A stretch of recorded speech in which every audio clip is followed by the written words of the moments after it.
क्योंकि डेमोक्रेसी में आपने इस तरीके से बांध दिया लोकतंत्र को कि भाई 5 साल में डेमोक्रेसी का मतलब ही ये रह गया कि वोट डाल दो और डेमोक्रेसी। उन 5 साल के अंदर अगर कुछ गड़बड़ हो रही है तो इंस्टेंट चेंज क्यों नहीं होता? बहुत ऑनेस्टली बता रहा हूँ, फ्रैंकली बता रहा हूँ कि अनफेयर रिजल्ट है। तो ऐसे केस में प्रशांत किशोर को डिसमिस करना या ये एक तरह से नाइंसाफी ही नहीं, मूर्खता भी होगी। जिस हद तक, जिस एक्सट्रीम तक इलेक्शन कमीशन को सब्जुगेट किया जाना चाहिए उस तक हुआ। जिस हद तक पैसा सरकारी बांटा जाना चाहिए, सरकारी तंत्र से 10-10 हजार रुपया बांट देना, ये छोटी मोटी घटनाएं नहीं है, इस तरह से हुई है। चीफ मिनिस्टर अभी केंद्र में मंत्री है, वो कह रहे हैं कि 2020 में साहब हमारा कोई कैंडिडेट था, वो 2700 वोट से हार रहा था। तो हमको उसने फोन किया, वो कौन, अभिषेक सिंह डिस्ट्रिक्ट मजिस्ट्रेट अभी त्रिपुरा में है, क्योंकि ऑब्जर्वर था कि क्या था। हमने फोन किया और जीत गया चुनाव। इस बार उस 1600 वोट से हार गया, लेकिन हमको तो पता ही नहीं चला। हमको तो उस डिस्ट्रिक्ट मजिस्ट्रेट ने फोन किया कि साहब आपके हमको तो 2700 वोट से हार रहे थे, हम जितवा दिए उनको, और ये तो 1600 वोट से हारे। तो हमको उन्होंने, उस कैंडिडेट ने अप्रोच नहीं किया था, इस बार भी हम जितवा दिए होते। तो इसको तो भी आए हुए 10 साल हुआ है ना, तो 10 साल हुआ है तो लोगों ने मौका दिया है। अब उसके बाद से ये लोग ब्लंडर, स्कैम आफ्टर स्कैम करते जा रहा है। इस बात को कहते रहे हैं कि भारत की राजनीति के लिए कांग्रेस इंपॉर्टेंट है, लेकिन वो कांग्रेस नेहरू गांधी के जमाने का, आजादी के पहले का कांग्रेस का जो स्वरूप था, जो उसका सार्वभौम इंक्लूसिव जो तरीका था, जिस कांग्रेस ने संविधान को दिया।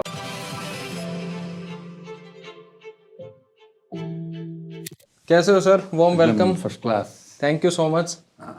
इतनी ठंड में आपके लिए इतना मुश्किल हुआ होगा, और आप तो बिल्कुल लाल हो गए हो ठंड में। नहीं, ठंड तो है, लेकिन तब है कि काम भी चलते रहते हैं, और कुछ तो बैठता नहीं है ना, वही तो होता नहीं है। तो हम लोगों को भी अपना काम करते रहना है, तो ठंड में ठंड का मजा लीजिए।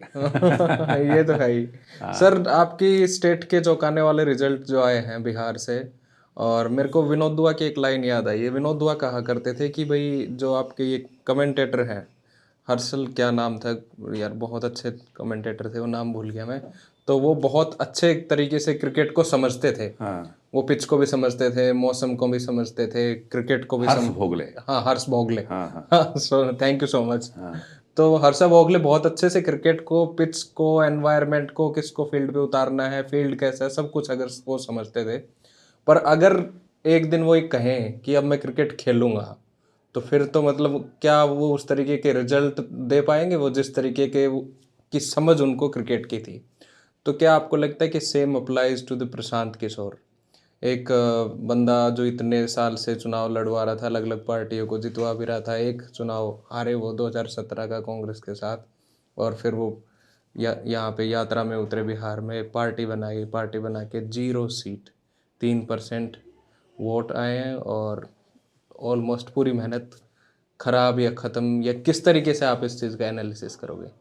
देखिए आदित्य, हर्ष भोगले का एनालॉजी जो अलग है ये ऐसे लोग, इस सिंप्लीफिकेशन हर्ष भोगले का एनालॉजी प्रशांत किशोर के साथ नहीं हो सकता है। Harsha Bhogle is a class commentator, class cricket writer, इसमें कोई डाउट नहीं है। लेकिन इनका रोल कमेंट्री करने का है, बाहर से रह करके, जिसको वो अच्छा से करते हैं वो कर रहे हैं, उसमें सक्सेसफुल हैं। प्रशांत किशोर वो कमेंटेटर, किसी नेता के कमेंटेटर या किसी पॉलिटिक्स के कमेंटेटर नहीं थे। वो पॉलिटिकल स्पेस में विगत 10 वर्षों से ज़्यादा से वो हैं। आप देश के किसी नेता के लिए ले लीजिए, चाहे वो नरेंद्र मोदी हो, ममता बनर्जी हो, नीतीश कुमार हो, जगन मोहन रेड्डी हो, अरविंद केजरीवाल हो, पंजाब में कहाँ पर, हर जगह उन्होंने एक पार्टिसिपेंट रहे हैं पॉलिटिकल हार और जीत के। अब उनका जो रोल था वो ठीक है, फैक्ट है कि वो एक स्ट्रेटजिस्ट के रूप में रहे हैं, लेकिन स्ट्रेटजी बना करके जीत हार के वो पार्टिसिपेंट है, वो कमेंटेटर, उसके दर्शक नहीं रहे हैं, ऑब्जर्वर, न्यूट्रल ऑब्जर्वर नहीं रहे हैं वहाँ पे ना। तो उनका ये सोचना कि हम अपनी राजनीति करें या पॉलिटिकल पार्टी बनाएं, वो कम्प्लीटली आउट ऑफ बॉक्स नहीं है, उस तरह का नहीं है कि हर्ष भोगले क्रिकेट के मैदान में कूद गए और कमेंट्री बॉक्स है, उस तरह की बात नहीं थी। हाँ, लेकिन जब आदमी फेल करता है ना, इसमें कोई डाउट नहीं है कि Prashant Kishor as a political player election के मैदान में उनका जन स्वराज पार्टी और अपने प्रशांत किशोर की स्ट्रेटजी फेल हुई है, वहां पर उनको सफलता नहीं मिली है, ये एक अलग बात है। और हाँ, उनको सफलता नहीं मिली है, क्यों नहीं मिली है, या भारतीय जनता पार्टी की अप्रत्याशित जीत वहां पर हुई है, जो अनएक्सपेक्टेड, कोई भी इसको, ठीक है, जीत हार तो होती है पार्टी की। 2020 में भी बीजेपी चुनाव जीत गई थी और इस बार भी, लेकिन 202 सीट उसको आया, तो वो किसी, आप देखे होइएगा कि किसी पोलस्टर के लिए इवन अमित शाह के अपने भी 160 सीट बता रहे थे, उससे बहुत ही ज्यादा आया। तो इसके अलग अलग एनालिसिस हो सकते हैं। और जहां तक प्रशांत किशोर के हारने का सवाल है, तो पहली बार लड़े थे, 3 वर्षों से ही उन्होंने पार्टी, 1 वर्षों से पार्टी बनाई थी, 3 साल से पदयात्रा कर रहे थे। लेकिन आप किसी अपोनेंट को लीजिए तो उसका बहुत ही अप्रत्याशित और बहुत ही बुरी तरह से हार हुई है। ठीक है, इनकी सीट नहीं आई, 0 पर थे, 0 पर हैं। लेकिन भारतीय राष्ट्रीय जनता दल, जिसको 80 के आसपास सीट 2020 में आया था, वो 25 पर आके लटक गया। कांग्रेस को जो 27-19 आया, 6 सीट आ गया। CPI-ML लिबरेशन, जिसने कोई गलती तो नहीं की थी भाई, मान लीजिए प्रशांत किशोर से पहली गलती कर रहे थे, 2020 में 12 सीट जीता CPI-ML लिबरेशन, और उसको 2 सीट आ गया। उसने क्या गलती, उसमें क्या कमी आ गई, बताइए इस चीज को। तो एक व्यापक तरीके से इसको एक एनालाइज करने की जरूरत है। हाँ, पॉलिटिकल फेलियर जरूर है, स्ट्रेटेजिक फेलियर कहिए, जो भी कहिए। हमको लगता है कि प्रशांत किशोर अपने भी इसको एक्सप्लोर कर रहे होंगे, जांच कर रहे हैं। हम लोग तो जर्नलिस्ट हैं, राइटर हैं, बाहर से चीजों को देखते हैं, बहुत तो प्लेयर रहे हैं, इसको समझ रहे होंगे कि भाई कैसे हम हार गए, क्या मेरे माइनस पॉइंट्स थे, क्या हमको करने चाहिए थे जो हम नहीं किए। आदमी असफल होता है तो सीखता है उसमें, इसी प्रोसेस में वो होंगे।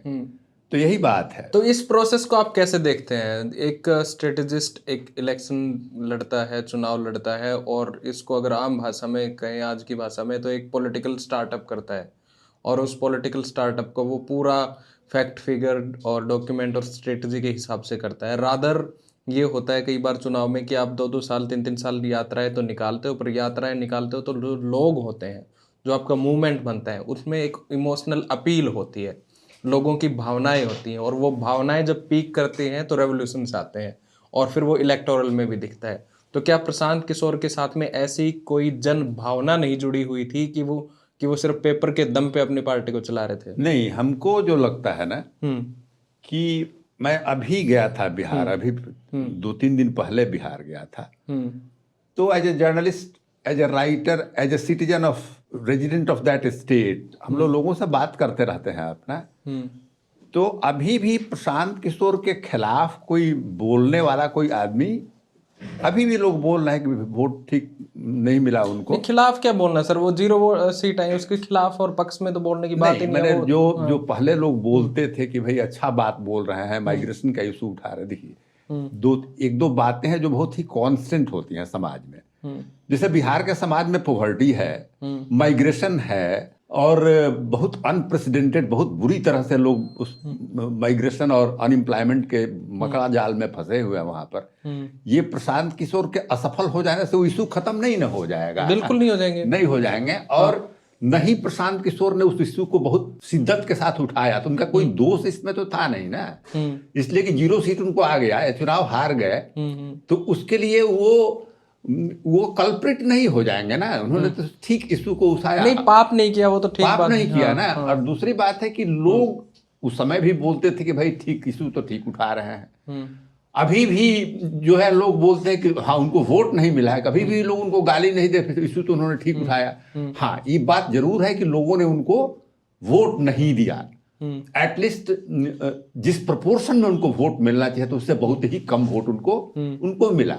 अब उसमें उनकी कहाँ स्ट्रेटेजिक गलतियां थी, उनके आप देखे होइएगा कि उनके भाषणों में, उनके रैलियों में भीड़ भी बहुत जुटा करती थी, लोग जाते भी थे, लेकिन वो वोट में ट्रांसलेट नहीं हुआ, तब्दील नहीं हो पाया। मुझे एक न्यूट्रल आदमी के रूप में लगता है कि जो जन संगठन जिस रूप में होना चाहिए था जमीन के ऊपर, वो, ये तो हम नहीं कह रहे कि पेपर की पार्टी थी, वो तो घूम रहे थे, तो सबके सामने बात है ना, लोगों के बीच जा रहे थे, तो पेपर पर तो केवल नहीं थे ना, वो रैली कर रहे थे, लोगों के अपनी बातों को समझा रहे थे, जनता के बीच जा रहे थे, गांव गांव में चल रहे थे। तो पेपर पर उनका एक संगठन भी जन स्वराज का उन्होंने बनाया था, जो कि सब चीज मालूम था लोगों को, उनके ऑफिस बेयरर्स थे जो बोलते थे, उनके स्पोक्स पर्सन थे। तो भाई पेपर में तो बात है कि अब आप मीडिया वाले हैं, आप जाते हैं, कोई आदमी जा रहा है तो उससे बात कर रहे थे, अपनी बातों को कर रहे थे, जैसे सारे लोग कहते हैं ना। तो ये भी कहना कि वो पेपर पर केवल पार्टी थी, ये गलत है, लेकिन ये बात कही जा सकती है। नहीं, वो फैक्ट एंड फिगर पेपर के ऊपर के तौर तरीके से, स्ट्रेटजी के हिसाब से उन्होंने चुनाव लड़ा, मैं उसकी बात कर रहा हूँ। आप ठीक बोल रहे हैं। एक बात है कि जो जन संगठन ये सब चुनावों को जितवाने के लिए रिस्पॉन्सिबल होता है, जो ठोस जनाधार होना चाहिए जमीनी स्तर पर, चुनाव हारने के बाद दिखाई पड़ता था कि जो उनकी स्ट्रेटजी थी जन संगठन बनाने की, जो पार्टी इन्होंने एक सुपर स्ट्रक्चर के रूप में बनाया या जो मेंबरशिप बनाया, वो कारगर जमीनी स्तर पर, बूथों के लेवल पर, जो लंबे समय से चली आ रही भारतीय जनता पार्टी है या राष्ट्रीय जनता दल, हालांकि चुनाव हार गया है, लेकिन फिर भी उसके जन संगठन बूथों पर दिखाई पड़ते हैं। वो उस तरह का इफेक्टिव जन संगठन इनके पास नहीं था शायद, जो हमको लगता है one of the main reason है इनके इतने बड़े हार का। ये हमको ये भी मालूम होता है कि उन्होंने जितने कमेटियां बनाई थी उस सबको उन्होंने डिसमेंटल, सोशल मीडिया का भी कमेटी, स्टेट लेवल पर, ब्लॉक लेवल पर जो उन्होंने कमेटी बनाई थी, डिसमेंटल करके नए तरह से फिर पार्टी के कमेटी को गठित करने के लिए इस तरह की बात वो कह रहे हैं कि सारी कमेटियां भंग कर दी गई हैं। तो उनको लगता है कि उनको भी रियलाइजेशन हुआ है कि जो कमेटियों के थ्रू जो हमने किया था उसमें बहुत कुछ सुधार करने की आवश्यकता है। इसलिए हमको लगता है कि प्रशांत किशोर भी अब मूव ऑन करके नए तरीके से वो बनाना चाहते हैं उसको। उन्होंने भी फील किया कि जन संगठन हमारा कमजोर था। पर सर एक चीज अगर आप देखें तो उन्होंने अपना चुनाव नहीं लड़ा, वो राघोपुर से और अलग अलग जगह से चर्चा चली थी, तो लोगों में एक मैसेज गया कि जो आपका जो सबसे स्टॉलवर्ट लीडर है, जो मेन लीडर है, वही चुनाव नहीं लड़ रहा है, और एक कॉन्फिडेंस लैक हुआ कि क्या पता है वो इस डर से चुनाव नहीं लड़ रहे हो कि कहीं वो खुद ही ना हार जाए। इसके उलट अगर आप देखते हैं तो अरविंद केजरीवाल ने जब वो मूवमेंट के बाद पार्टी बनाई और चुनाव जब लड़ा तो उन्होंने चीफ मिनिस्टर के खिलाफ लड़ा, कि सीधी टक्कर ली, सीधी टक्कर की बात करी। और वो खुद प्रशांत किशोर 2017 की हार जो कांग्रेस के साथ मिलकर यूपी चुनाव में हुई थी उनकी, तो उसमें भी वो मानते थे कि प्रियंका गांधी को नेता के तौर पे नहीं लेके आया गया, प्रियंका गांधी को नेता के तौर पे लोगों के सामने लेके आना चाहिए था। तो मैंने ये दो एग्जाम्पल इसलिए दिए कि जब आप खुद, अगर आप एक पार्टी के मेन लीडर हैं और खुद चुनाव नहीं लड़ रहे हैं, तो उससे तो आपकी पार्टी का कॉन्फिडेंस तो बिल्कुल खत्म हो जाएगा। देखिए, इस तरह की बात जो आप कह रहे हैं ना, इस तरह की बात वहां के लोग भी हम लोगों से बातचीत करने के क्रम में कह रहे हैं। हो सकता है कि ये बात एक एक्सटेंट तक इन रेट्रोस्पेक्ट, इन द हाइंडसाइड आप सोच रहे हैं तो सही भी है, लेकिन आपको अरविंद केजरीवाल या दिल्ली में आने की जरूरत क्या है? नीतीश कुमार, मैंने एग्जांपल बताया, आप ठीक बता रहे हैं, मैंने उसको मैं एनालाइज कर रहा हूँ, उसको ऑब्जेक्ट नहीं कर रहा हूँ कि हम दिल्ली में अरविंद केजरीवाल के कोई एग्जाम्पल लेके उनको हम कह रहे हैं, लेकिन हम देख रहे हैं कि जो आदमी 20 साल से मुख्यमंत्री है, नीतीश कुमार 20 वर्षों से मुख्यमंत्री है ना, चुनाव आफ्टर चुनाव ना एनडीए के साथ या राष्ट्रीय जनता दल के साथ उन्होंने चुनाव जीता है ना, और वो सीएम बनने के बाद से कभी चुनाव नहीं लड़े हैं। पर सर उनकी पार्टी है, वो मूवमेंट की थ्रू थोड़ी ना है, वो अलग सिनारियो है। वही बता रहे हैं। सुशील कुमार मोदी डिप्टी सीएम रहे लगातार इनके, वो चुनाव वहां सीएम बनने के बाद नहीं लड़ते थे। आपको लालू प्रसाद जी थे, वो चुनाव लड़ते थे।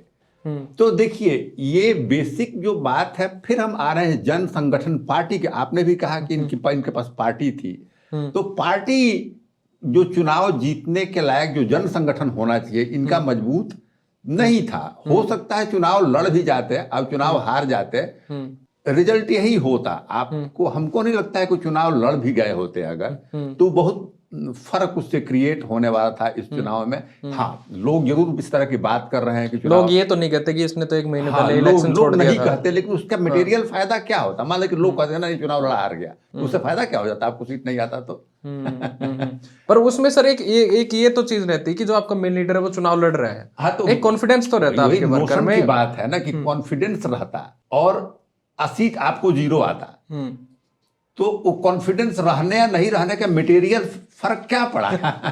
वो तो सर अलग बात है, वो लड़ते तो क्या होता है क्या नहीं डिबेट में कि आपको अच्छा, हाँ भाई चुनाव लड़ा, हम इसमें बहुत बहादुरी का काम किया, इस तरह की बात हम बैठ करके चैनल पर बोल सकते हैं ना, लेकिन उससे फायदा तो नहीं होता ना।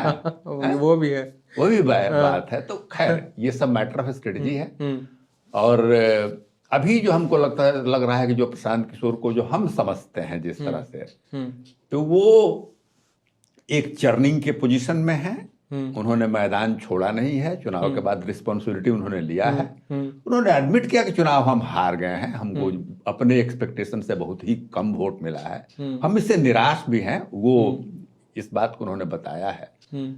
तो पार्टी के पूरे यूनिट्स को डिसमेंटल किया है और फिर 15 जनवरी से कहीं से कुछ अपना एक्टिविटी वगैरह शुरू करने वाले हैं, फिर से लोगों के बीच में जाकर के लोगों में उन्होंने जनता से बाहर भागने का मैदान छोड़ने की बात नहीं कही है, लेकिन उन्होंने एडमिट किया है कि हम चुनाव हार गए हैं और हम उससे शॉक भी हैं। सर हमारे लिए हम जो डिस्कस कर रहे हैं प्रशांत किशोर को, क्या वो डिजर्व करते हैं ये डिस्कशन? क्या वो इतने इम्पोर्टेंट हैं बिहार में? आप बताइए कि हम लोग डिस्कस कर रहे हैं, हमारी आपकी जो बात हुई, आपको लगा कि प्रशांत किशोर की बात होनी चाहिए, तो ये इम्पोर्टेंट नहीं है कि वो उनको डिस्कस होना चाहिए। हाँ। और बिल्कुल ही इम्पोर्टेंट है। चुनाव हार जाने से या जीत जाने से आप कंप्लीटली किसी आदमी को कभी डिस्कशन के बाहर हो गए या इनको डिस्कस नहीं करना चाहिए, ये तो मूर्खता है ना। इसलिए कि अब नीतीश कुमार को कोई डिस्कस नहीं किया होता। मैं बार बार बता चुका हूं कि जब ये चुनाव का जीवन शुरू किए थे, पॉलिटिकल करियर शुरू किए थे, तो एमएलए का चुनाव 2 बार हार गए थे।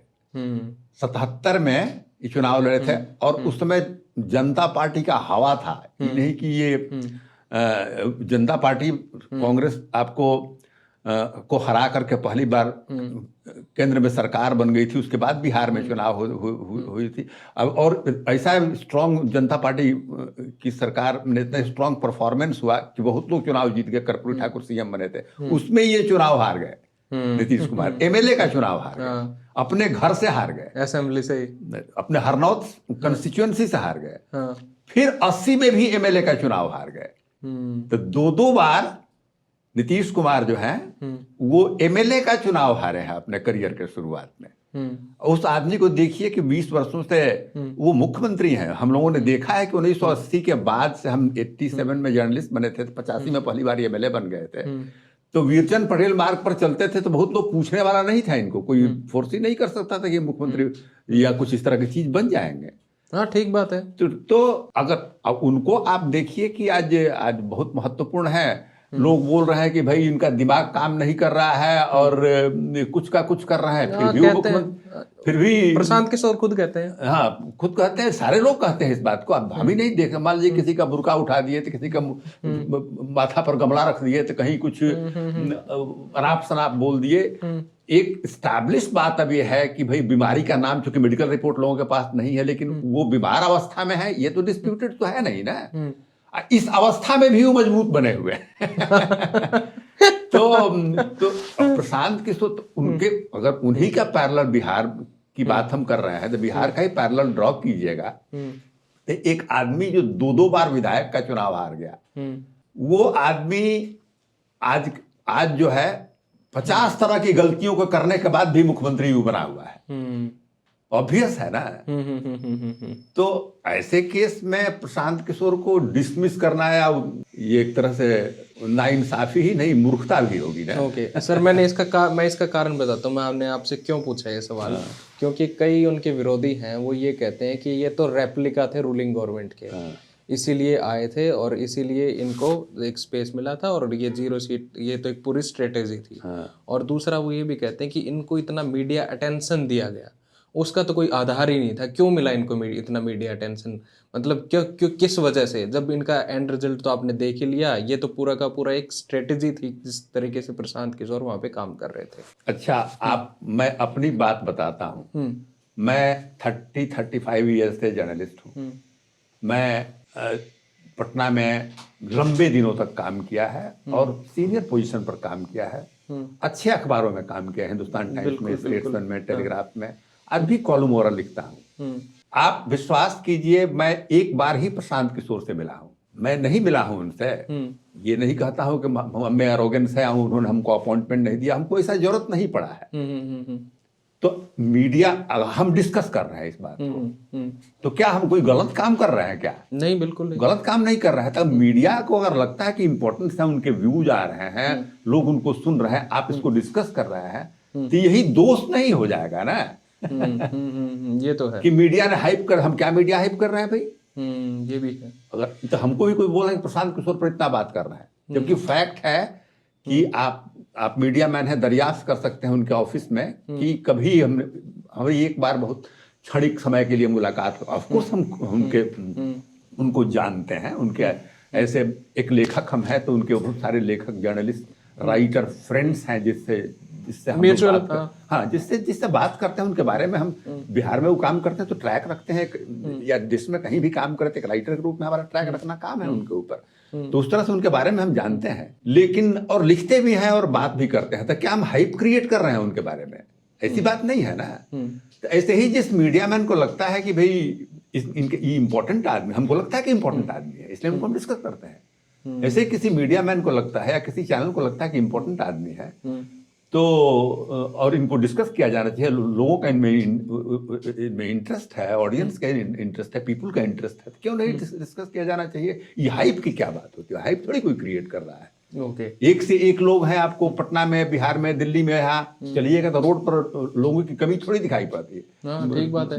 घूम रहे हैं, एक से एक गाड़ी में लोग घूम रहे हैं, तो कहाँ उस पर कोई मीडिया वाला जाकर के बात करने लगता है उससे? बात है कि मीडिया का भी इंटरेस्ट है कि किसका व्यूअरशिप है, कौन इशू की बात कर रहा है, क्या पॉलिटिक्स में है, तो उस तरह से लोग देखते हैं उसको। ओके सर, एक जो प्रशांत किशोर की जो आइडियोलॉजी है उनकी पार्टी की, और अगर हम उनको देखते हैं तो वो यही है कि भाई नहरुवियन बाय हार्ट, और दूसरा वो ये चाहते थे कि एक वक्त पे जो कांग्रेस हुआ करती थी वो जनसुराज होए।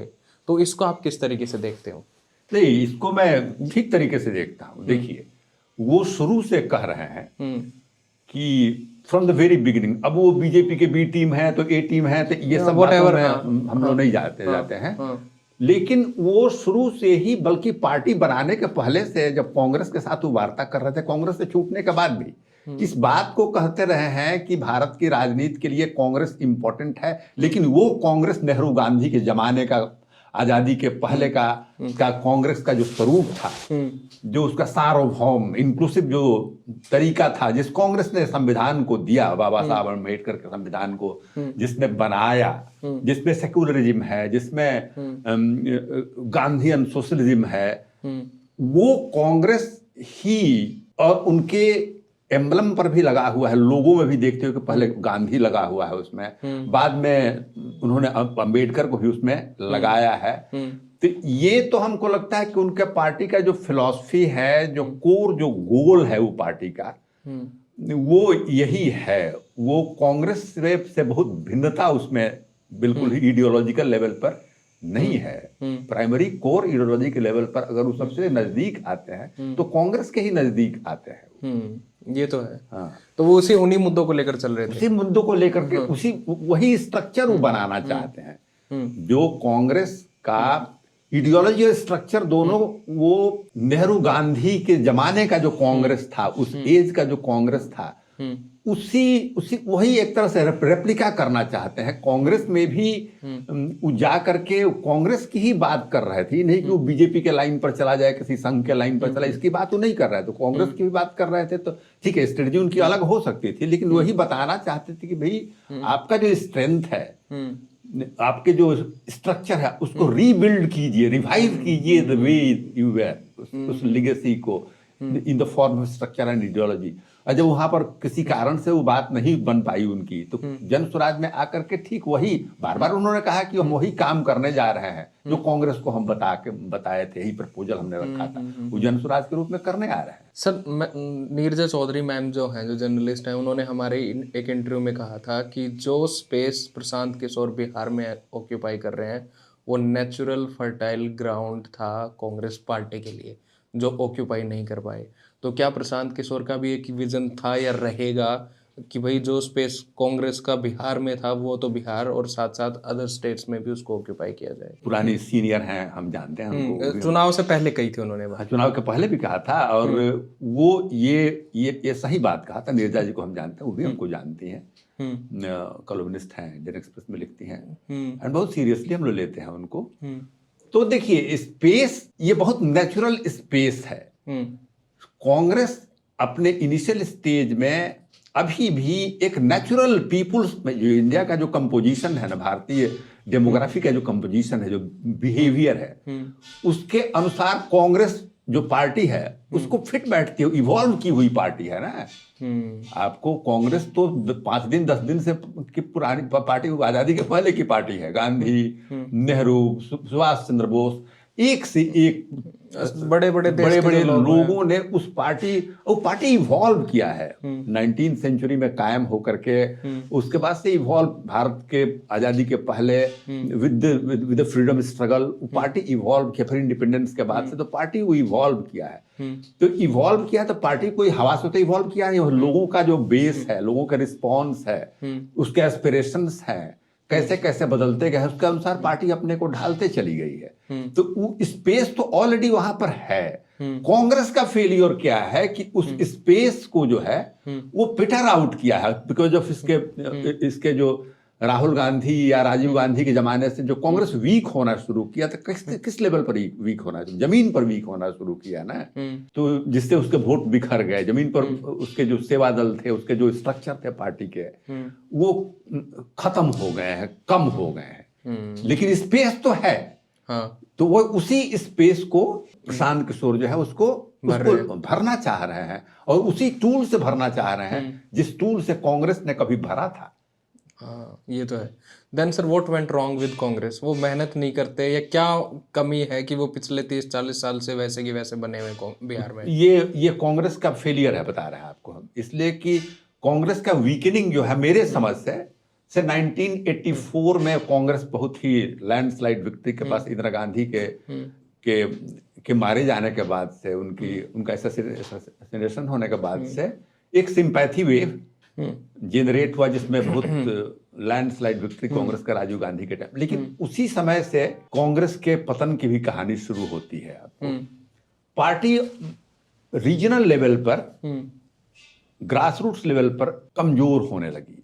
उसके कद्दावर जो नेता थे, वो लगता है कि सेंट्रलाइज कंट्रोल इंदिरा गांधी के टाइम में शुरू हुआ होगा, या राजीव गांधी जी के टाइम में। तो जो क्षेत्रीय स्तर पर जो पार्टियां मजबूत हुआ करती थी, वो पार्टी मजबूत हुआ करती थी, क्षेत्रीय स्तर पर पार्टी कमजोर होने लगी, उसके स्ट्रक्चर कमजोर होने लगे, और रीजनल पार्टी का उदय होने लगा।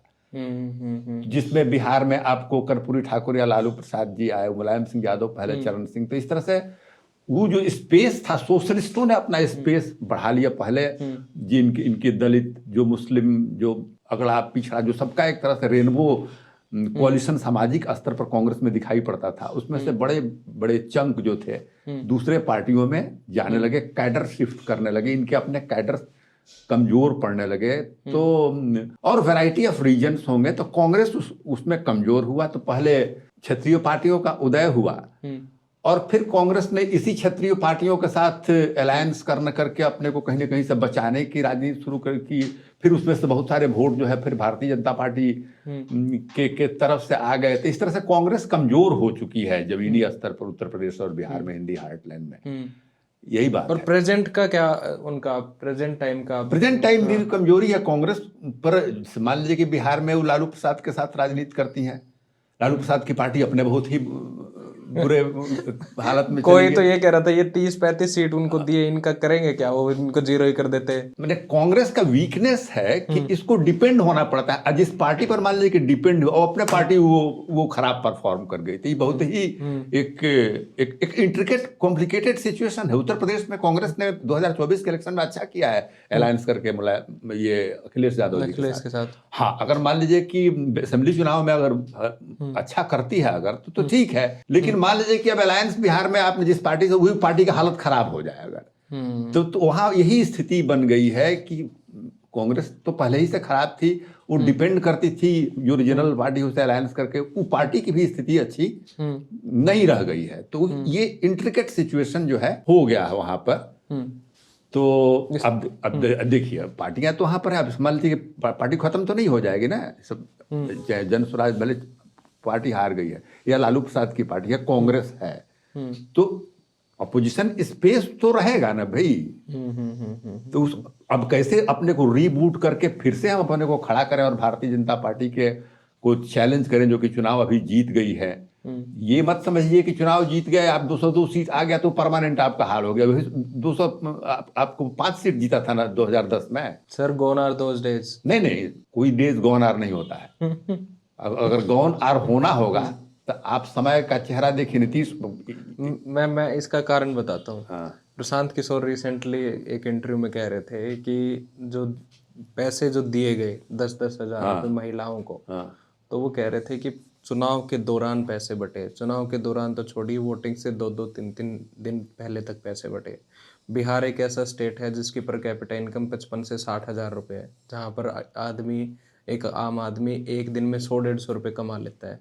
उनके खातों में 10-10 हजार रुपये जब आएंगे तो वो पूरा का पूरा कितने खतरनाक तरीके से इम्पैक्ट करेगा उनको, और आप जहाँ चाहो जैसे चाहो वोट डलवा सकते हो। तो वो कह रहे थे कि ये तो पूरा का पूरा चुनाव ही खरीदा गया है या ब्राइब किया गया है। इस फिनोमिना के साथ अगर चुनाव होते रहेंगे तो आप चुनाव लड़ेंगे कैसे? नहीं, वही बता रहे हैं कि ये बिल्कुल सही बात वो बोल रहे हैं, क्योंकि हम भी गांव में गए थे। हम देखे कि घर घर में औरतों को पैसा मिला और साथ में ये कहा कि 2 लाख रुपए मिलेंगे आपको। मिलेंगे। हाँ। इसका देखिए चुनाव में बहुत सारे इरेगुलरिटीज हुए होंगे, लेकिन मोस्ट इंपॉर्टेंट जो इरेगुलरिटी है, मोस्ट हीनस इरेगुलरिटी है, 10,000 रुपया वाला है। इसका असर हुआ है। उस समय पता नहीं चलता था कि भाई असर होगा। प्रशांत किशोर भी बोलते थे लोग अपना वोट नहीं बेचेंगे, लेकिन ये 10,000 रुपए का एक एक कॉन्स्टिट्यूंसी में 60-60 हजार महिलाओं को, 62-62 हजार महिलाओं को, 1.51 करोड़ लोगों को पैसा मिला है। अगर उसको डिवाइड कीजिएगा पूरे कॉन्स्टिट्यूंसी में, तो एक कॉन्स्टिट्यूंसी में 60-62 हजार महिलाओं को मिला है, इतना पैसा मिला है। एक पैसा 31 अक्टूबर को ट्रांसफर हुआ, 6 तारीख को वोटिंग था। एक पैसा, एक इंस्टॉलमेंट 6 तारीख को ट्रांसफर हुआ, 11 तारीख को वोटिंग था। तो इस तरह से इतने बड़े पैमाने पर इस तरह की बात, इरेगुलरिटी हुई है, तो जिसमें चुनाव में और सारे धांधली भी हुए होंगे। इरेगुलरिटी तो बहुत छोटा शब्द है, मैंने स्कैम है, सीधा मैंने बहुत बड़ा इलेक्शन का स्कैम है, जिसको कभी माफी नहीं किया जा सकता। और लेकिन मैं इस तरह का मान लूं कि अब ऐसे ही चुनाव होते रहेंगे अब 50 वर्षों तक, 100 वर्षों तक, और मोदी जी जो है 75 साल के आज हैं, तो अब 175 साल के होते रहेंगे, तो ऐसे ही करते रहेंगे। तो ऐसा तो नया फिनोमिना आ जाएगा इसी तरीके का। देखिए कॉन्फ्लिक्ट है सोसाइटी में ना। तो ऐसी बात होती तो फिर इंदिरा गांधी भी चुनाव हारती नहीं ना। नहीं सर, वो चुनाव नहीं हारती, वो अलग चीज है। पर आप मेरे को ये बताइए कि जब ये सब हो रहा है और इलेक्शन कमीशन तो बिल्कुल जीरो ही हो गए हैं, तो फिर आप चुनाव लड़ोगे कैसे? जो पार्टी के विरोधी दल है कैसे लड़ेंगे चुनाव? इसी जद्दोजहद से, इसी संघर्ष से जीत के रास्ते भी निकलते हैं, समझे कि नहीं? अब क्योंकि हम लोग उस मैदान जंग में नहीं है, हम लोग ऑब्जर्वर हैं, और हम लोग यही जानते हैं कि ट्रांजिशन, चेंज जो है नेचर का रूल होता है। तो आपको जो बहुत परमानेंट चीज दिखाई पड़ने लगता है ना, वो कैसे कब विम्पर में बदल जाता है। आप बोल रहे हैं ना कि 2014 के बाद की मैं बात बता रहा हूं, 2014 के बाद अभी की बात बता रहा हूं, इसी मोदी जी। और 2014 में लैंडस्लाइड विक्ट्री हुआ था बिहार में, नीतीश कुमार, ये नीतीश कुमार का नहीं बने, भारतीय जनता पार्टी हाँ, नरेंद्र मोदी के 15 में हुआ था नीतीश का। हाँ 2014 में आपको मोदी जी का लैंडस्लाइड विक्ट्री हुआ था और बिहार में भी हुआ था। और उन्हीं की पार्टी, मोदी जी की पार्टी जब अपने परवान चढ़ रहे थे तो 2015 में 52-53 सीट पर आकर सर वो टाइम अलग था। नहीं, अभी उसके बाद का बता रहे हैं। हाँ। आपको अभी 2024 में चुनाव हुआ, देखिए इसको समझिए इस चीज को। 2024 में चुनाव हुआ, उस समय 63 सीट थी उसके पहले 2019 में भारतीय जनता पार्टी को। और कोई आदमी, कोई पोलस्टर जो है उत्तर प्रदेश में ये कहीं से मानने को ही तैयार नहीं था कि ये भारतीय जनता पार्टी लोकसभा का चुनाव जो है हार जाएगी। एक साल पहले की बात याद कीजिए उसमें। और पार्टी वो समाजवादी पार्टी के नीचे भी चली आई और नरेंद्र मोदी अपने हारते हारते बच गए, बनारस में अयोध्या सीट हार गए। अभी एक साल पहले की बात है। तो वो ऐसा मत सोचिए कि अब लोग अरे ये कैसे हो गया। पर उन्होंने सीख लिया है उन चीजों से भी। सीख लिया है ना। हाँ। जैसे मान लीजिए कि 2019 जीते होंगे और बुरी तरह से 2022 में चुनाव हार गए थे। अखिलेश यादव जो है आपको इनसे क्या नाम है, योगी आदित्यनाथ 2022 में हारे थे ना। उसमें लगा जाने लगे एपिटाफ लिख दिया कि भाई अब तो इतना ही सीख गया कि ये कुछ होने ही वाला है। अगच्चा खा गए यहाँ पर आके मोदी जी अपने हारते हारते बनारस में बचे अयोध्या सीट हार गया। तो ऐसे ही लगता है, समझे कि नहीं, ये स्पेल होता है कि अब ऐसा कर लिया है कि तब तो ऐसी बात है कि तब भारतवर्ष जो है, चाहे देश जो है, तब इसको भी हम मान लें कि मोदी जी जो है 175 साल तक जिंदा रहेंगे और अब ये हटने वाला नहीं। इन्होंने इतना सीख लिया कि सब चीज सीख लिया, ऐसी बात नहीं होती। पर मैं आपको सिर्फ एक आसान भाषा में, कम शब्दों में दोबारा पूछूं कि जब आपके पास स्टेट मशीनरी पे कब्जा है और तो आप कैसे हारोगे?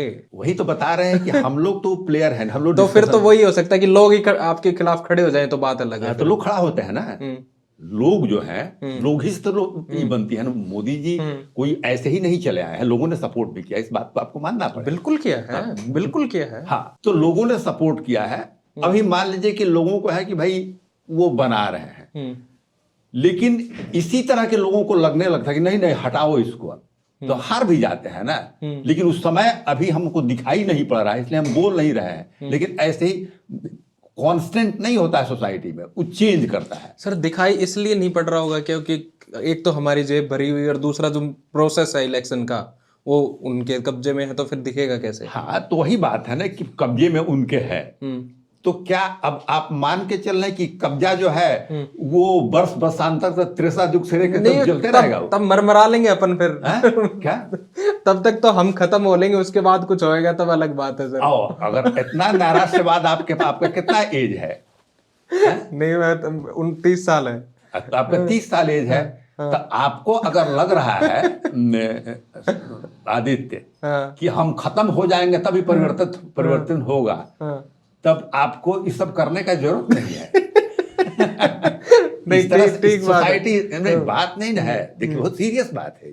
एक 30 ईयर ओल्ड को, हमारा 65 ईयर एज है, हमको नहीं लग रहा है। नहीं, मैं क्यों कह रहा हूँ ये बात। मैं ये नहीं कह रहा कि मैं इतना निराशावादी, मैं ये कह रहा हूँ कि इंस्टेंट चेंज क्यों नहीं होता इस धरती पे। इंस्टेंट चेंज नहीं होता क्योंकि डेमोक्रेसी में आपने इस तरीके से बांध दिया लोकतंत्र को कि भाई 5 साल में डेमोक्रेसी का मतलब ही ये रह गया कि वोट डाल दो और डेमोक्रेसी। उन 5 साल के अंदर अगर कुछ गड़बड़ हो रही है तो इंस्टेंट चेंज क्यों नहीं होता? मैं उस चेंज की बात कर रहा हूँ।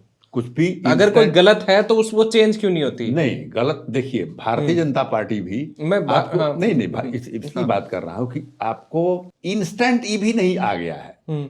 1925 में आरएसएस का संगठन बना था और 2050 से 47 वगैरह में जाकर जनसंघ बना था। धीरे धीरे करते करते करते करते 100 साल लग गए उनको। 100 साल लग गए हैं। तो इंस्टेंट चेंज कुछ नहीं होता है। बिहार में आपको 77 आते आते कितने साल लग गए, तब जाकर के पहली बार कांग्रेस की सरकार बदली थी। तो इसको तो भी आए हुए 10 साल हुआ है ना। तो 10 साल हुआ है तो लोगों ने मौका दिया है। अब उसके बाद से ये लोग ब्लंडर स्कैम आफ्टर स्कैम करते जा रहा है। देखिए, जैसे मान लीजिए कि मनमोहन सिंह जी आए थे 2004 में, तो भारतीय जनता पार्टी हार करके आई थी। फिर भी 2009 में मनमोहन सिंह को लोगों ने मौका दिया, हार नहीं गए। बिल्कुल। देखिए, अगर उस एनालॉजी को लीजिएगा तो ये 2024 में इनके जाने की यात्रा शुरू हो गई है। अलग अलग चीजों में देखिए कि आप लोकसभा के स्थिति से देखिए, मोदी जी की स्थिति से, कि भाई 2014 में इनको लोगों ने वोट दिया 280-82, 2019 में और वोट दिया 303 सीट और आ गए। 2024 में 240 सीट पर आए हुए हैं, ये हारे हुए लोग हैं, ये जान लीजिए। तो अब जो पतन का जो शुरुआत है ना, वो सेटिंग 2024 में कर गया है।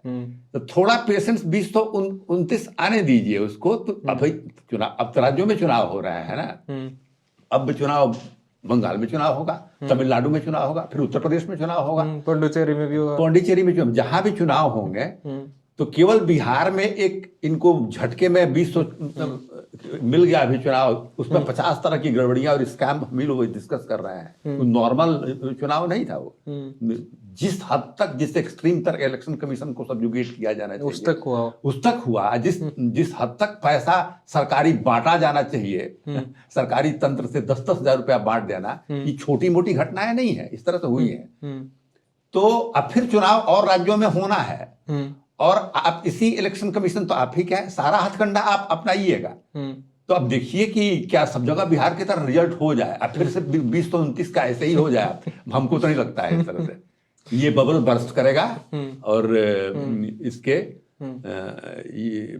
ये ऐसी स्थिति बनी नहीं रहेगी, इसलिए निराश होने की बात नहीं। सर, ये जो आप शुरुआत बता रहे हो ना, मैं आपको एक और फिनोमेना बताता हूँ, आप इसको मेरे को समझाना है, करेक्ट करना। जैसे भी पहले ये होता था कि प्राइम मिनिस्टर के नाम पे चुनाव लड़े जाते थे, और प्राइम मिनिस्टर स्टेट के चुनाव भी, सेंटर के भी, हर तरीके के भी, वार्ड के, गली नुक्कड़ के भी।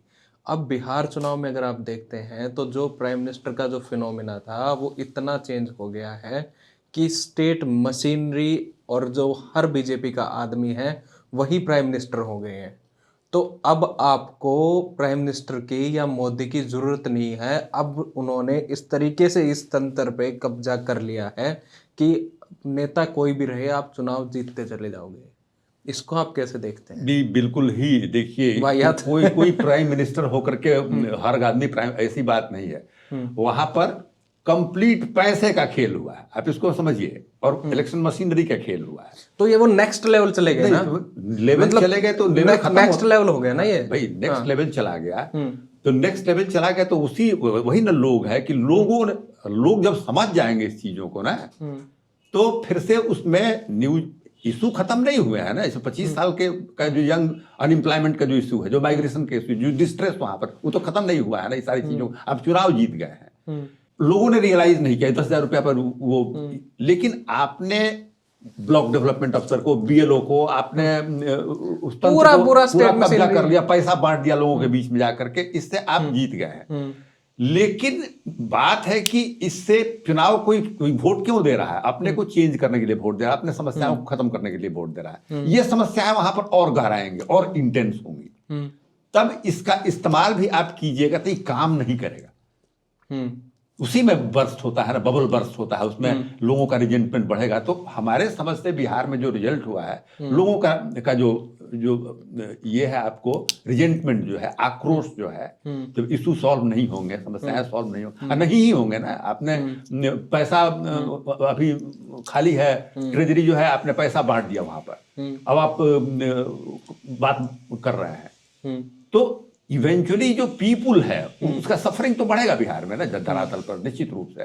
तो वो एक्युमुलेट करेगा, समझे कि नहीं? वही इस परिवर्तन में, वही ये लोग बैठे नहीं रहेंगे। ये क्या सोचते हैं कि राष्ट्रीय जनता दल, कांग्रेस या प्रशांत के लोग बैठ जाएंगे? बैठे तो नहीं रहेंगे, उस चीज को एक्सप्लॉइट करेंगे, फिर स्ट्रेटजी को बनावेंगे, फिर नए तरीके से बात को बनावेंगे।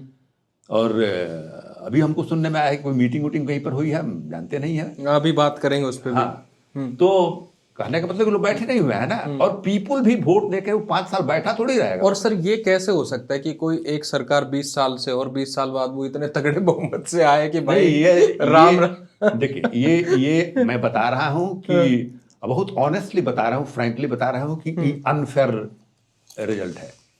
अगर भारतीय जनता 2020 में जीत गई थी, तो उस तरह की जीत हो जाती ना, तो हम भी उसको हो सकता है कि नहीं कहते कि हम पहले भी एनडीए को आपके पास आकर के हम ये आपने दिए कहा थे। था, हाँ, इसलिए कि हमको एक चीज बहुत दिखाई पड़ा था कि जो राष्ट्रीय जनता दल जो है उसका जो वोट है यादव मुसलमान के बियॉन्ड वो नहीं जा रहा है। नीतीश कुमार का काम है अति पिछड़ों के बीच में, अभी भी अति पिछड़े जो है उनसे टूटे नहीं हुए हैं, तो उनको वोट मिल जाएगा। तो चुनाव के पहले भी हम लोग एनडीए को एज दे रहे थे, अगर जीतता भी तो उसमें कोई दिक्कत नहीं होता। लेकिन अभी जो रिजल्ट हुआ है ना, अभी देखिए एक मुख्यमंत्री रह चुका है आदमी, ये जीतन राम मांझी, अभी पता ना आपने सुना है कि नहीं? हाँ, सुना है मैंने।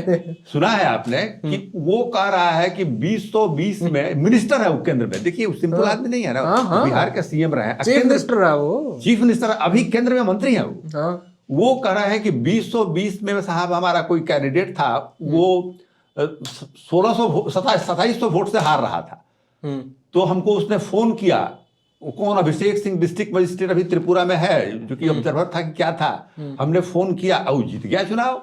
इस बार वो 1600 वोट से हार गया, लेकिन हमको तो पता ही नहीं चला। हमको तो उस डिस्ट्रिक्ट मजिस्ट्रेट ने फोन किया कि साहब आपके हमको ये तो 2700 वोट से वो हार रहे थे, हम जितवा दिए उनको, और ये तो 1600 वोट से हारे, तो हमको उन्होंने उस कैंडिडेट ने अप्रोच नहीं किया था, इस बार भी हम जितवा दिए होते। तो जो मिनिस्टर, केंद्र का मिनिस्टर इस तरह की बात, आप हम क्या कहेंगे कि फार्स रिजल्ट है, ये फेक रिजल्ट है, जो कि मिनिस्टर एडमिट कर रहा है कि फेक रिजल्ट है, मैनिपुलेशन हुआ है ना। हाँ, फिर क्या डेमोक्रेसी, तो क्या मतलब है? मैंने इस तरह का रिजल्ट, ये जो आप समझ रही है कि जो जीतन राम मांझी बोल रहे हैं, मिनिस्टर हैं, तो क्या लोगों के पास ये बात नहीं जा रही है? लोग जान रहे हैं कि गलत रिजल्ट हुआ है, जिसको सरकार ही मान रही है, मिनिस्टर मान रहा है कि फेक रिजल्ट, और उसकी इतनी हिम्मत है कि वो खुल के बोल रहा है बंदा। हिम्मत नहीं है, वो किया है तो वो बोल रहा है, हाँ। मैनिपुलेशन किया है उसको, ईमानदार है कि एडमिट कर ले रहा है कि हम ऐसे ही रिजल्ट होता है। वो हिम्मत की बात नहीं कर रहा है, वो देख रहा है कि ऐसे ही होता है, वो ईमानदार है, सीधा आदमी है, वो बोल रहा है इस बात को, जो रियलिटी है उसको बोल रहा है वो। तो जब पीपुल जाने करे हम वोट तो कुछ और दे रहे हैं, ये तो रिजल्ट कुछ दूसरा हो रहा है। तो आप ऐसे डेमोक्रेसी में यही है ना, समझिए मत कि ऐसे ही चलते रहेगा, लोग कान पकड़ लेंगे। तो सर, जो प्रियंका गांधी के साथ अभी मीटिंग की बात कर रहे हैं प्रशांत किशोर, और लोग कह रहे हैं कि 2 घंटे बात हुई है, एक अखबार ने छापा भी कि एक्सक्लूसिवली कि 2 घंटे उनकी बातचीत हुई, क्या लग रहा है आपको? देखिए, हम उस मीटिंग को मैंने भी पेपर में पढ़ा है, लोग डिस्कस कर रहे हैं, ऑब्वियस तरीके से प्रशांत किशोर भी कुछ बोल नहीं रहे हैं कि भाई उस मीटिंग में क्या हो, उसको रिवील नहीं कर रहे हैं। और हमने कहीं न्यूज़ चैनल में कहीं सुना कि ये प्रियंका जी से भी लोगों ने पूछा कि भाई, तो उन्होंने कहा कि न्यूज़ है क्या, तो आपस में उन लोगों की बात क्या हुई, इस पर कमेंट करना जो है वो तो ठीक नहीं है। हाँ, लेकिन मैं इतना ही कह सकता हूँ कि ये लोग मैच्योर प्लेयर हैं, राजनीति के, पार्टी चलाते हैं, और अगर मिले होंगे या 2 घंटा बैठे होंगे तो कांग्रेस से और प्रशांत किशोर का रिश्ता नया तो है नहीं, पहले भी प्रपोजल वगैरह दिए थे, तो निश्चित रूप से और ऑब्वियसली कोई बीजेपी से मित्रता करके वहां पर तो बात नहीं हुई होगी ना कि चलो चलो भाई अब सरेंडर कर दिया जाए।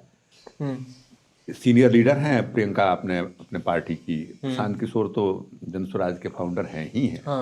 तो रिवील उन लोगों ने अभी नहीं किया होगा, या उस लेवल पर नहीं आया होगा कि मीडिया, पॉलिटिकल मायने क्या है इस मीटिंग? हाँ, वही पॉलिटिकल, उसी की बात बता रहा हूँ कि पॉलिटिकल मायने हमको लगता है कि जब उस स्टेज पर आएगा ना बात, किसी कंक्रीट लेवल पर। देखिए, राजनीति में 2 तरह की बातें होती है, एक तो ऑब्वियस आप जो एक्टिविटी कर रहे हो दिखाते हैं, लेकिन कोई स्ट्रेटजी जो है अभी भ्रूण अवस्था में रहता है, जो अभी कॉन्क्रिटाइज नहीं हुआ रहता है, तो लीडर्स उसको रिवील नहीं करते हैं उसको। हाँ, ये भी है, वो रिवील करना भी नहीं चाहिए। हाँ, ठीक बात है। हाँ, तो इसलिए कि अभी उसका कोई शेप नहीं ले रहा होगा, बेस नहीं हाँ, है। लेकिन ये बात भी नहीं है कि वो सडनली कहीं से चले होंगे प्रशांत के, चलिए चलिए प्रियंका जी हम आ रहे हैं, थोड़ा सा चाय पिया जाए, इस तरह की बात के लिए नहीं गए होंगे ना। एक हम लोगों को नहीं मालूम है, मीडिया को नहीं मालूम है, नहीं होना चाहिए, हम लोग आउटसाइडर हैं। तो एक किस इशू पर हम बात करेंगे, इसका एजेंडा उन लोगों के दिमाग में बना होगा, पहले ही बना होगा, उसमें इंटरलोक्यूटर होंगे जो जानते होंगे। फिर अगर 2 घंटे बात हुई है तो कोई ठोस एक ग्राउंड पर बात हुआ होगा, क्योंकि दो political personality, 2 important political party के के लोगों के बीच की मुलाकात है, उसमें कुछ बातें कैसे आगे बढ़ा जा सकता है या नहीं जा सकता है, या क्या क्या बॉटलनेक्स हैं हमारे बीच में, ये सब उन लोगों ने अपने डाटा अपने आधार पर इसको सोचा होगा। तो इसलिए अभी कमेंट हमको लगता है कि थोड़ा इंतजार कीजिए, टू अर्ली है कि प्रशांत किशोर, हमको लगता है कि जब तक वो खुद नहीं बोलते हैं इस पर ना कि हम किस दिशा में जा रहे हैं, तब तक हमारे तरह के आदमी का कमेंट करना उस पर जो है ठीक नहीं है। हम ये भी उम्मीद करते हैं कि आज न कल अगर मुलाकात हुई है, उसका कोई स्टेप होगा तो जरूर बोलेंगे। अब मीडिया क्यों नहीं बोल रहे हैं, तो चुप लगाए हुए हैं, तो भाग गए, तो मैदान छोड़ दिए, ये सब मूर्खों वाली बात है, इसमें हम लोगों को नहीं जाना चाहिए। Let him take time. अभी तो चुनाव हुए कुछ दिन हुआ है, मुलाकात हुई है, तो अब लोग अपना स्ट्रेटजी बना रहे होंगे।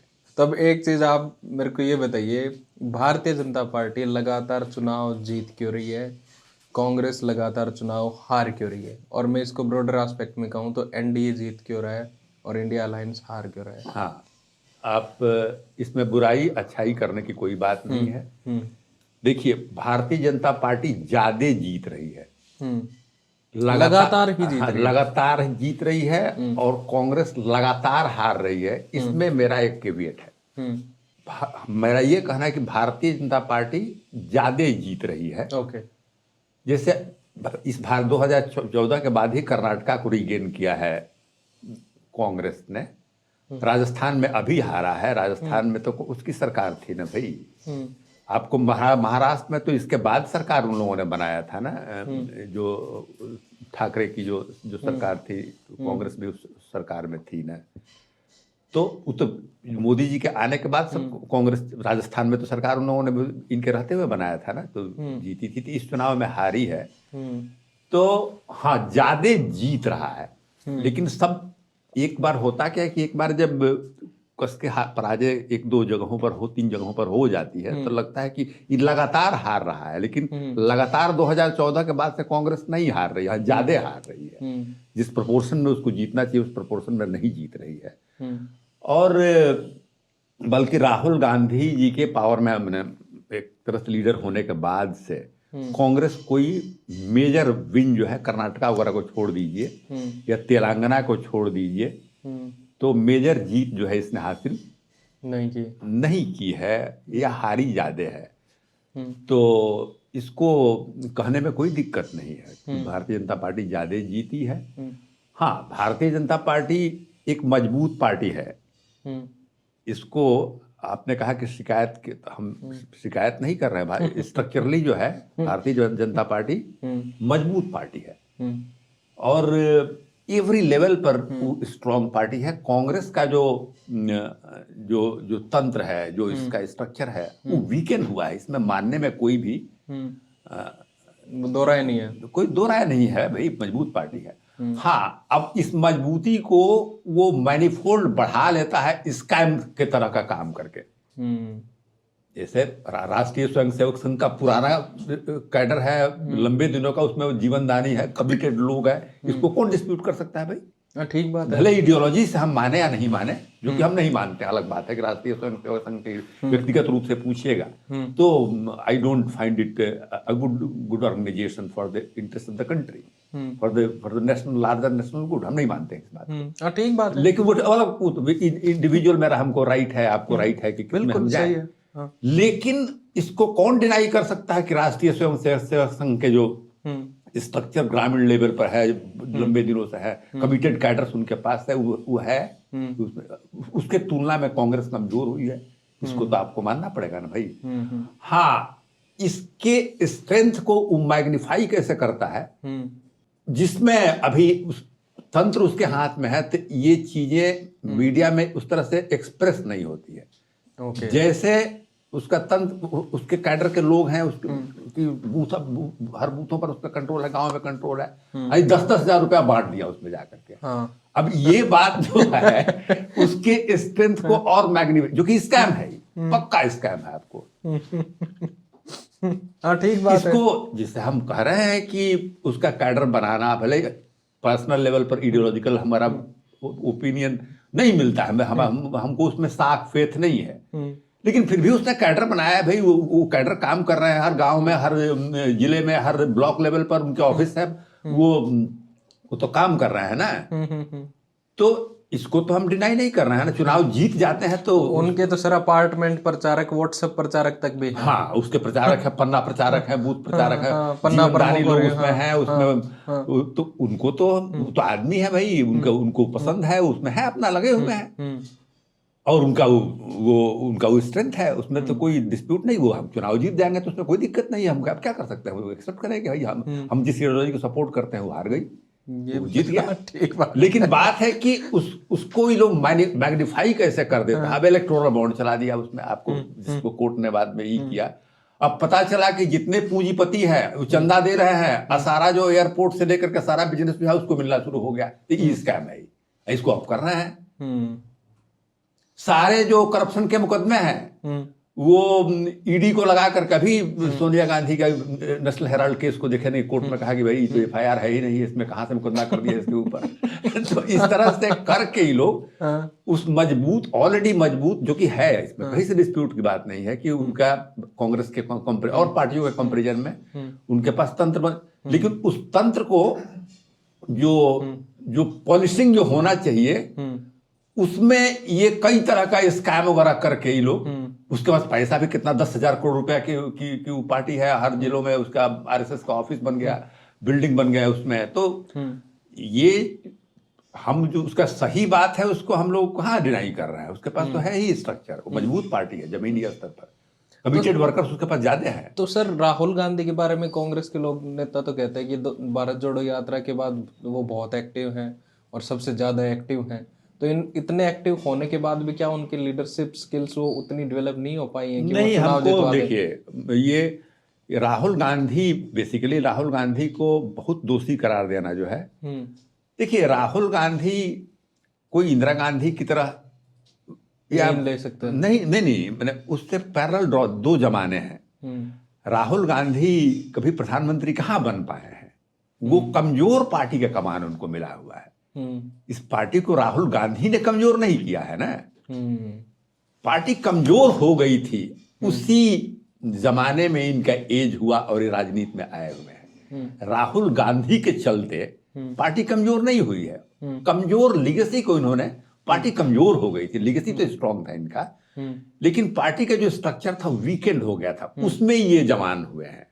तो उसको ये मजबूत क्यों नहीं कर पाए? हाँ, मजबूत भाई, ये इसको हम कह सकते हैं कि जो लीडरशिप कैपेबिलिटी होनी चाहिए, जो विजन होना चाहिए, जो काम होना चाहिए, वो सफिशिएंट नहीं दिखाई पड़ रहा है कि हम कहें कि वो मजबूत हो गए हैं। लेकिन राहुल गांधी के चलते नहीं हो रहा है, इस बात को कहना जो है ठीक नहीं है। हाँ, वो क्योंकि पॉलिटिकल पार्टी के नेता हैं, सबसे बड़े अपोजिशन पार्टी के लीडर हैं, और ऐसे केस में उनसे एक्सपेक्टेशन है कि भारतीय जनता पार्टी को हरावे और सत्ता में आवे। उनके नंबर जब पहले 49 के 48 थे, अभी इस चुनाव में 100 के आसपास 99 वगैरह हुए हैं। तो ये बहुत कम है गिवन मेन अपोजिशन पार्टी के लिए। उनको या तो सत्ता के नजदीक होना चाहिए या और स्ट्रांग होना चाहिए। पर एक चीज देखेंगे तो सर, राहुल गांधी और प्रशांत किशोर की अगर तुलना करी जाए तो लोग ये भी कहते हैं कि ये दोनों तो मेहनती हैं, एक जैसी हैं, पर इनके आउटकम बिल्कुल अलग अलग है। तो ये दोनों आपस में खिलाफ होने के बजाय ये पैरेलल होने चाहिए या एक साथ दिखने चाहिए। राहुल गांधी जी तो एक 2004 से ही मेंबर ऑफ पार्लियामेंट और बड़े पार्टी में है, उनको तो लोग देख रहे हैं। प्रशांत किशोर से मैं मिला तो नहीं हूँ, ज्यादातर उनके नजदीक जाके इंटरव्यू तो नहीं किया हूँ, लेकिन प्रशांत किशोर के जो बहुत नजदीकी लोग हैं, जिसमें लेखक हैं, राइटर हैं, उन लोगों से हमारा बहुत ही नजदीकी रिश्ता है। तो एक बात उनके बारे में, बहुत सारी बातों को हम लोग शेयर करते रहते हैं, प्रशांत से बात करें नहीं करें। तो प्रशांत किशोर का एक मेरिट है कि बहुत वर्कहॉलिक आदमी है, बहुत हार्ड वर्किंग आदमी है। अगर उनके बहुत नजदीकी लोगों से हमको मालूम है, जो मेरे भी मित्र हैं, हमारे कॉमन फ्रेंड हैं, उनके मैं भी जानता हूँ। आप भी जानते होंगे, आप भी पत्रकार हैं, लोगों से मिलते रहते होंगे। तो प्रशांत किशोर बहुत ही हार्ड वर्किंग आदमी है, डिलीजेंट आदमी है। अब उनका ये दाव जो है इस चुनाव में उल्टा पड़ गया। उल्टा पड़ गया या मैंने असफलता उनको हाथ लगी है, इसको लेकर के निराशा तो जो उनको चाहने वाले हैं या अपने आप में उनको जरूर लगी हुई है। लेकिन और राहुल गांधी के बारे में भी कहा जाता है, कहा क्या हम लोग देखते हैं कि आरएसएस के इंडिया में बिटरेस्ट क्रिटिक है वो भारतीय जनता पार्टी के, जो कि होना चाहिए क्योंकि अपोजिशन में है वो सबसे ज्यादा। हाँ, सबसे ज्यादा क्रिटिक हैं। तो और लोगों के बीच में जाना, पदयात्रा करना, मेहनत करना और इंटरैक्ट करना, तो हमको लगता है कि उनके पीपुल के इंटरेक्शन को राहुल गांधी को और बढ़ाना चाहिए। अगर वो क्रिटिक अगर आरएसएस के है तो उससे कॉम्प्रोमाइज तो नहीं कर सकते, वो ठीक बात बोल रहा है अपना, उसमें प्राइम मिनिस्टर को से लपो चप्पो नहीं कर सकते हैं भाई, अपोजिशन है, उनको खुश होने के लिए वो काम नहीं करेंगे ना। प्रशांत किशोर का जो रास्ता था ना कि लोगों के बीच जाना, सघन तरीके से लोगों के बीच जाना, ये मेल खाता है। राहुल गांधी अगर अपने को और इंटेंसिव तरीके से लोगों के बीच जाना चाहते हैं तो उस लेवल पर हमको नहीं मालूम है कि किस तरह साथ आना चाहिए, नहीं आना चाहिए, लेकिन इस सघनता को, इस इंटेंसिटी को जो प्रशांत किशोर का रास्ता है पीपुल में जाने का, या राहुल गांधी को कनेक्ट और बढ़ाना चाहिए ग्राउंड लेवल पर, इसको कैसे वो लोग सिंक्रोनाइज करता है, ये तो चूंकि पूरे अपने पार्टी के लोग लीडर है, लेकिन इस सिंक्रोनाइज हो तो हमको लगता है कि बेहतर है। ये भी है सर। एक और फिनोमिना भी है, कई बार क्या होता है कि जो ये ओपोजिशन जो हमारा है, जो विपक्षी नेता जो है, विपक्षी दल है, वो कई बार ये सोचते हैं कि भाई सुप्रीम कोर्ट भी विपक्ष की भूमिका निभाए सरकार के खिलाफ, इलेक्शन कमीशन भी निभाए और सरकारी इंस्टीट्यूशंस भी सरकार के खिलाफ विपक्ष की भूमिका तौर पे आए। और लोग ये समझते हैं कि जब विपक्षी विपक्ष की भूमिका नहीं निभा रहा और आप विपक्ष के एक्सपेक्टेशंस है इंस्टीट्यूशन से, तो वो ये किस तरीके से आप देखते हो इस फिनोमिना को? नहीं देखिए, ये एक्सपेक्टेशन की सबका रोल है डेमोक्रेसी में। सुप्रीम कोर्ट का अलग रोल है, इन्वेस्टिगेटिंग एजेंसी का अलग रोल है, और सारे संवैधानिक संस्थाओं का रोल है, ये सब कॉन्स्टिट्यूशन में डिफाइंड है। ये उम्मीद करना अपोजिशन पार्टी का या पीपुल का कि हमारा सारा काम जो है सुप्रीम कोर्ट कर दे, ये बेमानी है, गलत है। हाँ, ये मैं कह रहा हूं कि जो संस्थाएं हैं उनको अपने ऑटोनॉमी पर कायम रहना चाहिए, स्ट्रांग रहना चाहिए। उसमें वीकनेस आता है तो पीपुल को, इवेंचुअली सब तो पीपुल के लिए बना हुआ है ना, तो डेमोक्रेसी के लिए पीपुल के इंटरेस्ट में ये ठीक नहीं है, वो अलग बात है। लेकिन अपोजिशन अपना रोल छोड़ के सारा सोचे कि हमारा सारा काम सुप्रीम कोर्ट कर दे, ये तो उसका सरासर वीकनेस है, और ये पीपुल का वीकनेस है। अगर मान लीजिए कि आपको लग रहा है कि भाई हमारा वोट चोरी किया गया है, बदमाशी किया गया, हमारा नाम काट लिया गया है, आप कोर्ट में जाइए, कोर्ट का रास्ता खुला हुआ है, उसमें तो आपको जाना ही चाहिए। लेकिन आप बैठ के आग तापते रहिएगा कि भाई ठंडा है, आपको जमीन पर उतरना पड़ेगा इस चीज के लिए ना। ठीक बात है। आखिर में यहाँ पर डेमोक्रेसी में क्या है, आपको हमको प्रोटेस्ट करने का अधिकार मिला हुआ है ना। हम उसमें महात्मा गांधी ने लाठी खाया था ना, जयप्रकाश नारायण ने लाठी खाया, सबने खाई है लाठी, सबने खाई है ना। तो ठीक है, कोर्ट तो अपना काम करेगा, लेकिन आप भी सब चीज अपने बैठ करके आराम से ड्राइंग रूम में और सोचिए कि हमारा अगर नाम कट गया तो अब कोर्ट ही जुड़वा देगा नाम को। ठीक है, कोर्ट का काम है अपने तारीख पर, अपने समय से प्रोसीड्योर के अनुसार कोर्ट चलेगा। लेकिन वो प्रोटेस्ट, आपको प्रोटेस्ट करना होगा कि हमारा नाम क्यों कटा, आप यहाँ के नागरिक हैं, आपको रोड पर जाना पड़ेगा उसमें। इसलिए यही डेमोक्रेसी में आपका राइट है, आपको अधिकार मिला हुआ है, आप समझिए इस चीज को। ठीक बात है। तो मूवमेंट करना, आंदोलन करना जो है लोगों का काम है, और उसके बाद पॉलिटिकल पार्टियों का काम है, और पॉलिटिकल पार्टियों की माँ जनता होती है ना। जनता को भी जागृत होना, तो पॉलिटिकल पार्टियों को, लोगों को जागृत करना, लोगों को पॉलिटिकल पार्टी से एक्सपेक्टेशन कर रखना, यही हेल्दी डेमोक्रेसी का साइन है। और सर कई सालों तक तो कांग्रेस यही समझती रहती थी कि अपने आप माहौल बन जाएगा विपक्ष का और लोगों के पास ऑप्शन कोई होगा नहीं, तो ऑल्टरनेट हमारे कोई वोट मिल जाएंगे, हम सत्ता में आ जाएंगे। हाँ, तो ये वो ले डूबे उनको, तो यही बात ले डूबता है ना कि अब घूम रहे हैं, और आपको अब लोग कहाँ समझ रहा है, आपने भाव ही नहीं दे रहे। हाँ, भाव नहीं दे रहे हैं। तो एक तरह से लोग बता रहे हैं कि आप क्यों मुस्लिम, क्यों आप पिछड़े, क्यों। जैसे सॉरी टू इंटरप्ट, वो कहते हैं कि मीडिया हमारे को दे दो, अगर मीडिया भी हमारे साथ हो गया, जैसे एक इंस्टीट्यूशन मीडिया को भी मान लिया जाए विपक्ष के साथ हो गया, तो हम कल मोदी को अपनी गद्दी से हटा दें। गलत बात है ये। मीडिया ठीक है, मीडिया का रोल जो है आज के तारीख में, जो गोदी मीडिया है, ये सब बातें जो हो रही है उसमें मैं नहीं जा रहा हूँ, और मैं उसको गलत भी नहीं मानता। इस तरह से कॉर्पोरेट, मैं आपसे पूछूंगा इस पे सवाल, इसके बाद इस पे। मैंने लेकिन मीडिया दे दो कोई चुनाव जीत जाएगा, इससे बड़ा मूर्खता कुछ नहीं हो सकता है।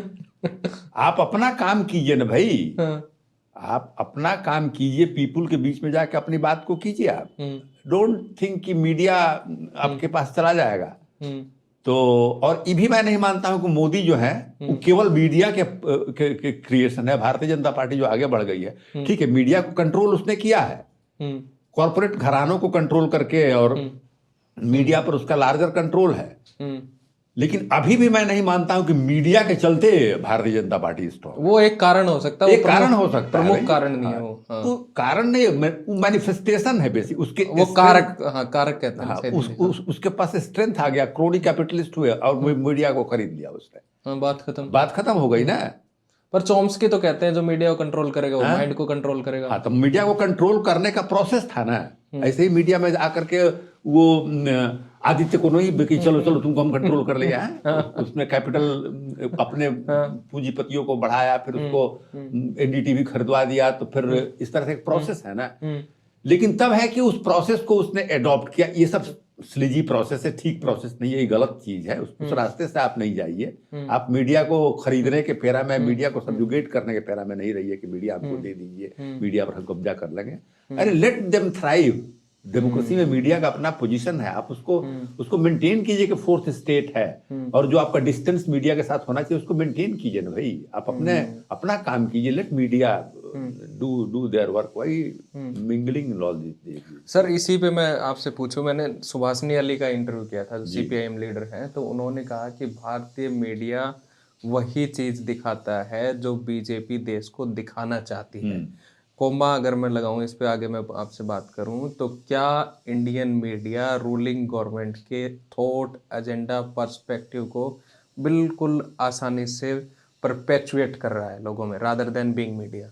नहीं, उस बात सुभाषनी ने एक एक्सटेंट तक ठीक कहा कि चूंकि अभी क्या हुआ है आपको विगत 5-10 वर्षों में कि मीडिया को कब्जा इन लोगों ने कर दिया है। मीडिया बड़े बड़े जो आप न्यूज 18 से लेकर के और इंडिया टुडे से लेकर सारे जो संस्थान, एनडीटीवी, जो सारे संस्थान हैं, तो बीजेपी के सपोर्टेड कैपिटलिस्ट हाउसेज में चला गया है। तो ऑब्वियसली वही चीज दिखावेगा जो चीज ये चाहेगा।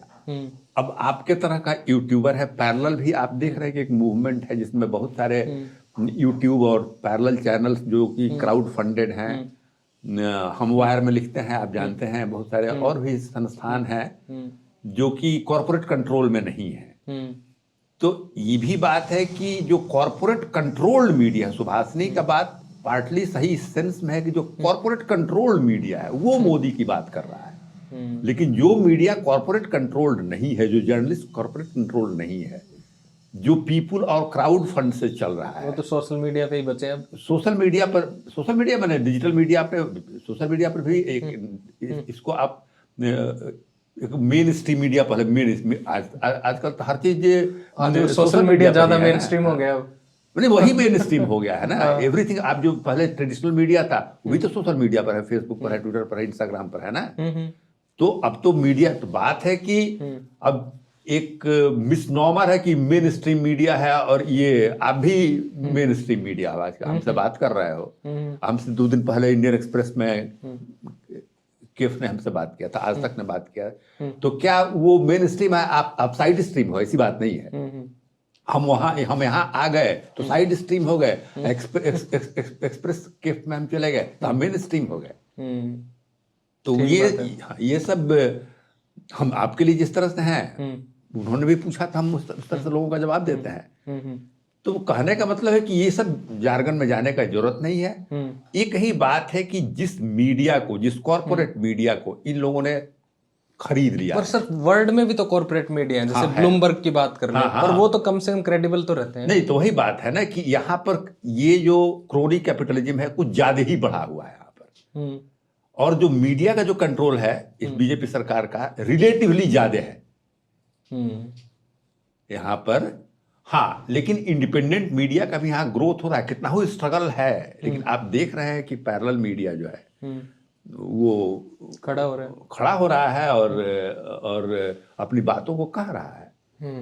हमको, मैं बहुत जगह पर कॉलम लिखता हूँ, आप देखते होइएगा, लेकिन हमारा एज भी 60, इंडियन एक्सप्रेस, आपको हिंदू फ्रंटलाइन मैगजीन और वायर में तो लिखता है हूँ, बहुत सारे जगहों पर अपने शॉर्ट स्टोरी भी लिखता हूँ, कॉलम भी लिखते रहता हूँ। और मैं ये सोचता हूँ कि मैं जो लिखूंगा, मैं जो चाहूंगा वही लिखूंगा। ठीक बात है। तो और लिख पाता हूँ। तो क्या कहिएगा कि हम क्यों कहें कि कंप्लीटली एटमॉस्फेयर मेरे खिलाफ है। ठीक है, इसमें लोग मारे भी गए, उन लोगों का गौरी लंकेश से लेकर बहुत लोगों की हत्याएं, थ्रेट रहता है, सेक्रीफाइस लोगों का लगा है। लेकिन this is what for we are, we have to speak what we want to speak. बिल्कुल सही है। तो आखिर में सर मैं आपको बिहार में ले चलता हूँ। वो नीतीश कुमार ने, वो एक लेडी थी, उनका हिजाब उतार दिया और उस पर काफी बातें हो रही है, क्या आपका क्या टेक है इस पे? मेरा टेक बिल्कुल थोड़ी सी भिन्नता लेकर के है। उसको तो बहुत ही कंडेमेबल, एबॉमिनेबल है नीतीश कुमार को, लेकिन व्यक्तिगत मैं नीतीश कुमार को 30-35 वर्षों से जानता हूँ। जब विधायक थे तब से मैं जानता हूँ, रेलवे मिनिस्टर थे तभी मैं जानता हूँ, तो व्यक्तिगत रूप से जानता हूँ। अभी बात जो हो रही है उनके बेटे को राजनीति में आने पर, उनके बेटे भी बोल रहे हैं कि भाई पापा जो है उनका हेल्थ ठीक है, ये सब बिल्कुल ये सब बात नहीं करनी चाहिए। अच्छा, नहीं, हमारे समझ से नहीं करना चाहिए। नीतीश कुमार बीमार आदमी है, और मेरा मानना है कि नीतीश कुमार ओरिजिनली उस तरह के आदमी नहीं है जिस तरह का वो एक्टिविटी कर रहे हैं। मैं बिल्कुल मानने को तैयार नहीं हूँ, जान करके उन्होंने पल्लू को उठा लिया, उनमें इल डिजाइन है, मैं नहीं मानता। वो बीमार है, उनको पता नहीं चल रहा है कि हम क्या कर रहे हैं। उनको मालूम नहीं हो रहा है, डिमेंशिया हो या अल्जाइमर हो, हमको नहीं पता है, क्योंकि हम लोगों के पास मेडिकल रिपोर्ट नहीं, लेकिन कुछ ना कुछ है, क्योंकि लगातार इस तरह के वो अनयूजुअल एक्टिविटी कर रहे हैं। एक बार कोई कर दिए तो बात अलग है, लेकिन लगातार बहुत सारी घटनाओं को हम बहुत लोग जानते हैं, बताते हैं कि सर लोगों को पहचानते नहीं है, अपने पूरे विधायकों का नाम इनको नहीं मालूम होता है, किसी को देखते हैं तो एब्सेंट रहते हैं। तो उनके एक्टिविटी से लग रहा है कि वो एक साइकोलॉजिकल कोई बीमारी है, स्ट्रगल है उनको। तो ऐसे केस में बेटे को उनको ले जा करके प्रोटेक्ट करके उनको केयर लेना चाहिए। बेटे का रोल राजनीति में आकर के अब फिर से उनको ये बोलना कि बहुत अच्छे मेरे पापा हैं और ये सीएम बनने के लायक हैं, ये उनके साथ क्राइम है नीतीश कुमार जी के साथ। इतनी हाई मोरालिटी कहाँ है हमारे? नहीं, मोरालिटी की बात नहीं है ना। हम अगर सन है, मान लीजिए कि आपके फादर है, आप देख रहे हैं कि बीमार है, तो आपका क्या काम, फिलियल ड्यूटी क्या बोलता है? उनको प्रोटेक्ट करना, उनको टेक केयर करना। पहली ड्यूटी तो यही है, पहली ड्यूटी यही है ना। तो हमको लगता है कि उनके सन को, उनके परिवार के जो भी लोग हैं, उनको नीतीश कुमार जी को केयर ले। बीमार आदमी है नीतीश कुमार जी। बीजेपी का काम हो सकता है कि चलो इसको हम मुखौटा बना करके अपना उल्लू सीधा करें, अपना ये करके हटा दे रखें। हमारा जो हमारे अपने हैं, जो व्यक्तिगत हैं, अब वो नीतीश कुमार जी मुख्यमंत्री होने के, रहने के लायक इस दशा में बिल्कुल ही नहीं है। ऐसे केस में जिम्मेवारी सन को ही, एकमात्र उनके बेटे हैं, उनके भाई हैं, इन लोगों की बनती है कि ही should be taken care of. उनको पता नहीं है कि हम क्या कर रहे हैं। हमको लगता है कि वो इतना, आप हंगामा सुन रहे हैं बुर्का उठाने के बाद से कि भाई कहाँ पर हम सुने हैं कि अरब में और बांग्लादेश में इसकी चर्चा हो रही है। हमको नहीं लगता है कि नीतीश कुमार जी जानते भी होंगे इस बात को। अच्छा, हाँ, हमको नहीं लगता है कि वो जानते होंगे। हमको लगता है कि वो जो बुर्का उठाए भी होंगे उससे भी उनको मालूम नहीं होगा कि हम क्या कर रहे हैं।